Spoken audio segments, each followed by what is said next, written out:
আসসালামু আলাইকুম গাইস।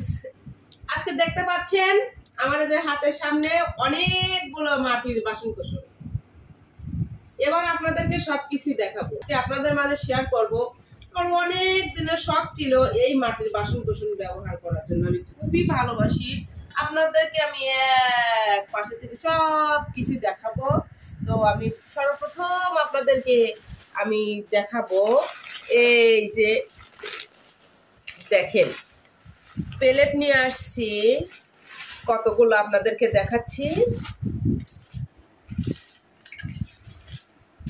এত সুন্দর সুন্দর প্লেট গুলো আর এত সুন্দর সুন্দর ডিজাইন আমার এত পছন্দ হয়েছে যা বলার বাহিরে, যা আমি ভাষায় প্রকাশ করতে পারবো না। আমার খুবই পছন্দের জিনিসপত্র আমাকে নিয়ে এসে দিছে। আমি খুবই খুশি হয়েছি। আমি দেখাচ্ছি একটা একটা করে। আমার নাড়াচাড়া করতে ভয় লাগতেছে যদি একটা ভেঙে যায়। আমি তিনটা প্লেট, আচ্ছা তিনটা প্লেট, এখানে কিন্তু অনেক সুন্দর সুন্দর ডিজাইন আছে। দেখেন তিনটা প্লেট অনেক ওজন।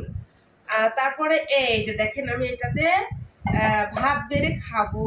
এবং এখন তো গরমের দিন, পান্তা ইলিশ খেতে ভালোবাসি, মাঝে মাঝে পান্তা খাই আমি। তার জন্য আমি এটাতে পান্তা ভাত রেখে আমি খাবো, খুবই সুন্দর হবে। তো আমাদের এই পর্ব গেল। এখন আমি আপনাদেরকে দেখাবো এত সুন্দর একটা পানি রাখার জগ। দেখেন কত সুন্দর, আমার যে কি ভালো লাগতেছে, খুবই সুন্দর। বাহ কি শীতল, এখনই ঠান্ডা কি গায়ে। এটাতে যদি পানি রেখে খাওয়া যায় জগটাতে, অনেক সুন্দর পানি, কিন্তু অনেক ঠান্ডা থাকবে। খুব পছন্দ হয়েছে আমার। এই যে তার সঙ্গে দেখাই এটা কি আর এটা কি।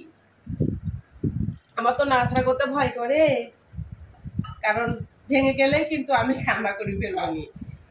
এই যে দেখেন কত সুন্দর কয়েলদানি আনছে দুইটা। এই যে দেখেন কয়েলদানি আনছে, অনেক সুন্দর। আর ডিজাইনটা কত সুন্দর, আমার কাছে খুবই খুবই ভালো লাগছে আজকে। আরো আমি আপনাদেরকে দেখাচ্ছি। এই যে দেখেন এটাতে আমি এই যে চা খাবো, দেখাচ্ছি আপনাদের আস্তে আস্তে। এই যে দেখেন কত সুন্দর ডিজাইন করা চা খাওয়ার জন্য এটা আমার নিয়ে আসা হয়েছে।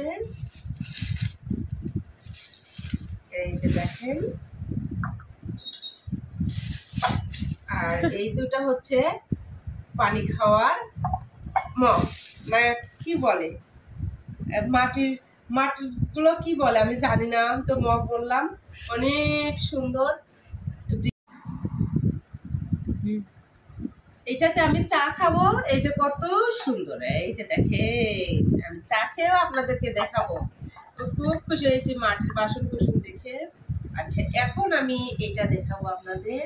এই যে দেখেন একটা কত সুন্দর চামচ, আর ঢাকনাটা দেখেন কত সুন্দর ডিজাইন, কি ভালো। আর এটাতে আমি মাংস বেড়ে খাবো, অনেক সুন্দর ডিজাইন দেখেন দর্শক, অনেক সুন্দর। এই যে দেখেন একটা ঢাকনা, আর আমি এইভাবে মাংস উঠিয়ে মাছ ভাজি ডাউল সব রকমের তৈরি তরকারি আমি এটাতে রেখে খাবো, অনেক সুন্দর। আচ্ছা এখন আপনাদেরকে এখানে দেখাবো বাটি সেট।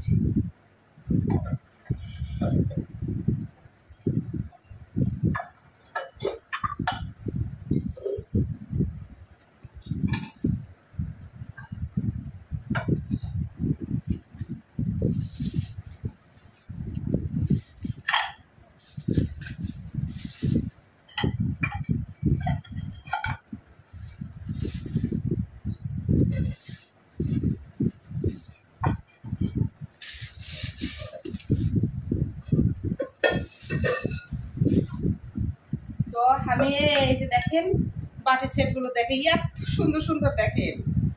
আসলে যদি ভাত তরকারি খাইতে নাও ইচ্ছা করে, তারপরে কিন্তু এত সুন্দর কিন্তু মাটির বাসন কুসন দেখলে কিন্তু খাইতে ইচ্ছা করে, তাই না? অনেক সুন্দর, ভিতরটা দেখেন কত সুন্দর, ডিজাইনটা অনেক সুন্দর। অনেকগুলো বাটি সেট নিয়ে এসেছে। আর তার সঙ্গে দেখেন ছোট ছোট কতগুলো বাটি, 1 2 3 4 5টা, এগুলো অনেক সুন্দর। এই যে দেখেন, এই যে ছোট বড় সব রকমের। আমার খুব খুশি লাগতেছে যে এর কাছে কেমন লেগেছে, কেমন পছন্দ হয়েছে, অবশ্যই কিন্তু আমাকে কমেন্টের মাধ্যমে জানাবেন। সো গাইস, আমার আসলে এই পানি খাওয়ার এই যে মগ না গ্লাস বলে জানি না, খুবই পছন্দ হয়েছে। আমি খুব আনন্দ ফিল করতেছি। আমি 12 ঘন্টা পানির মধ্যে ভিজিয়ে রাখবো। তার সঙ্গে এই যে দেখেন বাটি সেট, এত সুন্দর ডিজাইন। আমি সব এখন পানির মধ্যে ভিজিয়ে রাখবো। বাটি সেটগুলো দেখেন কত সুন্দর। 12 ঘন্টার মতো পানির মধ্যে আমি এইভাবে ভিজিয়ে রাখার পরে এগুলো আমি খুব সুন্দর ভিম লিকুইড দিয়ে এগুলো আমি পরিষ্কার করে তারপরে কিন্তু সরিষার তেল দেব। আমি এগুলো পানিতে এখন ভিজিয়ে রাখছি, 12 ঘন্টা পর উঠাবো।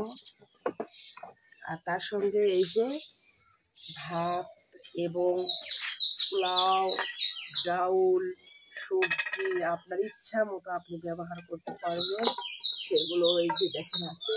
আর এখানে কত সুন্দর একটা মাংস বাড়ার জন্য অথবা ডাউল সব কিছু কিন্তু ব্যবহার করতে পারবেন। আর পানির মধ্যে দেওয়ার পরে এত সুন্দর একটা চুর চুর চুর চুর করে দেখেন শব্দ হচ্ছে। পানিগুলো এমনভাবে মিশে নিচ্ছে দেখেন। তো আমি আরো পানি এখন দিব, জায়গা থেকে পানি দেবো না। আর এই যে দেখেন জগটা আমি সব কিছু এখন ভিজে রাখবো। বাসন আরো একটা নিয়ে আসতেছি,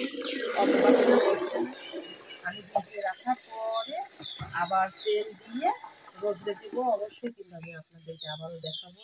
আরো পানি দিতে হবে, এগুলো আরো ডিশ আমি নিয়ে আসছি, নিয়ে এসে আমি এগুলো কিন্তু 12 ঘন্টার মতো ভিজিয়ে রাখবো।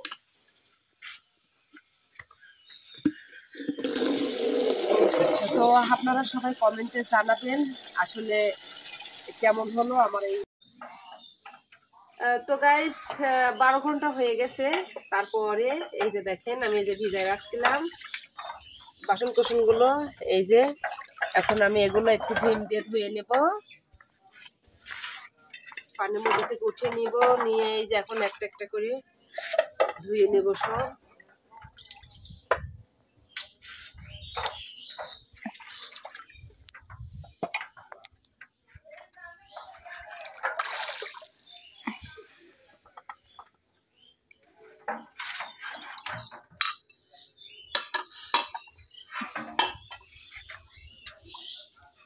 একটু হালকা করে ভিম দিয়ে এখন ধুয়ে নিব।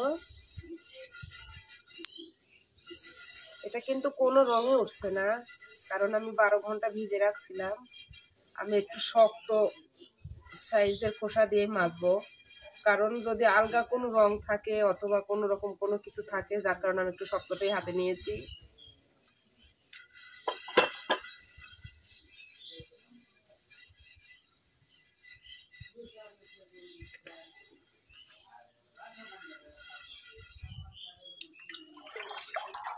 এই যে দেখেন অনেক সুন্দর হয়েছে, কিন্তু আমি আবারও ধুবো এগুলো, সবগুলো আগে মেজে নিব, তারপর আমি ধুয়ে নিচ্ছি।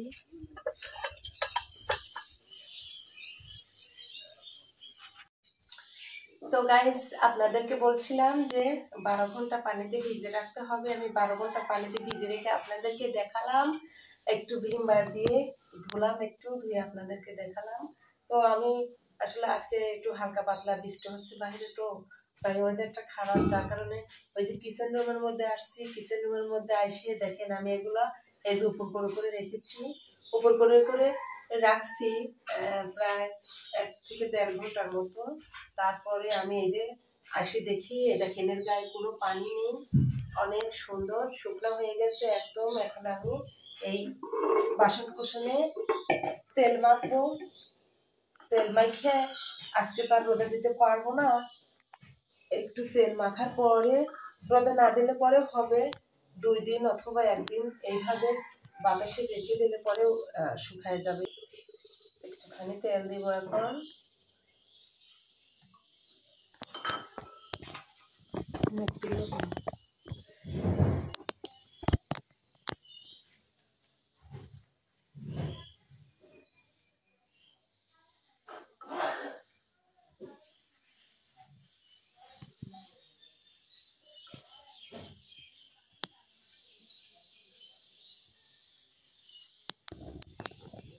তেলটা দেওয়ার পরে এত সুন্দর একটা কালার আসতেছে তো, আর এত ঠান্ডা এই ভাত বাড়ার যে গামলাগুলো এত ঠান্ডা, দেখেন খুব ঠান্ডা শীতল, খুবই আরামদায়ক এগুলো ব্যবহার করা।